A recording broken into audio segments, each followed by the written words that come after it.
सुशङ्करस्य चिन्तनं मोहनं हि देहिनां सुशङ्करस्य चिन्तनम् पूजावसानसमये दशवक्त्रगीतम् यः शम्भुपूजनपरं पठति प्रदोषे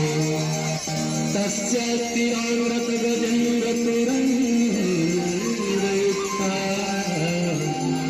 लक्ष्मीं सदैव सुमुखीं प्रददाति शम्भो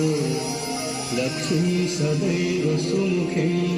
प्रददाति शम्भो लक्ष्मीं सदैव सुमुखीं प्रददाति शम्भो श्री गंगा